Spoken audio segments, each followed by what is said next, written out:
3 ತಿಂಗಳಲ್ಲಿ ನಟ ದರ್ಶನ್ ಜೈಲಿನಿಂದ ಹೊರ ಬರ್ತಾರೆ. ನಟ ದರ್ಶನ್ ಜೈಲು ಭವಿಷ್ಯವನ್ನ ನುಡಿದಿದ್ದಾರೆ ಕೌಡೇಪೈರವರು. ಸೊ ಇದು ಫೇಮಸ್ ಆಗಿ ಅಲ್ಲಿ ನಿಮಗೆ ಇವನ್ನೆಲ್ಲ ಏನೇ ಪ್ರಶ್ನೆಗಳಿದ್ರು ಕೂಡ ನಿಮ್ಮ ಸಮಸ್ಯೆಗಳಿದ್ರೆ ಅದನ್ನು ಹೋಗಿ ಕೇಳುವಂತ ಅಲ್ಲಿ ಸಂಪ್ರದಾಯ ಇದೆ, ಅದೊಂದು ನಂಬಿಕೆ ಇದೆ ಅವರಲ್ಲಿ. ಸೊ ಹಾಗಾಗಿ ಇದು ಕೊಪ್ಪಳದಲ್ಲಿ ಕೇಳಿ.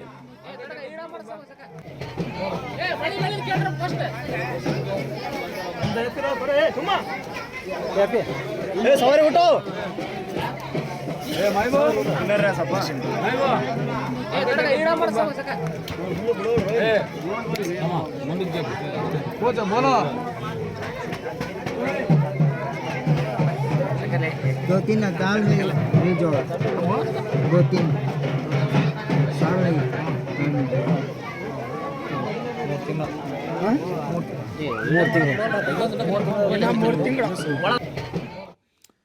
ಸೊ ಗೌಡೆಪೀರ್ ಲಾಲ್ ಸಾಬ್ ಅಂತ ಹೇಳಿ ಅಲ್ಲಿ ಕೇಳ್ತಾರೆ ಈ ಸಂದರ್ಭಗಳಲ್ಲಿ. ಅದು ಮೊನ್ನೆ ಒಂದು ಹಬ್ಬ ಆಯ್ತಲ್ಲ, ಸೊ ಆ ರೀತಿಯಾಗಿ ಅಲ್ಲಿ ಬೇರೆ ಬೇರೆ ಸಂದರ್ಭಗಳಲ್ಲಿ ಇದನ್ನ ಮಾಡ್ತಾರೆ. ಆ ಟೈಮಲ್ಲಿ ಕೇಳ್ಕೊಂಡಾಗ ಹೇಳಿದಾರಂತೆ 3 ತಿಂಗಳು ಬೇಕು ಅಂತೇಳಿ, ಅಷ್ಟೇ ಹೇಳಿರೋದು ಅದನ್ನು.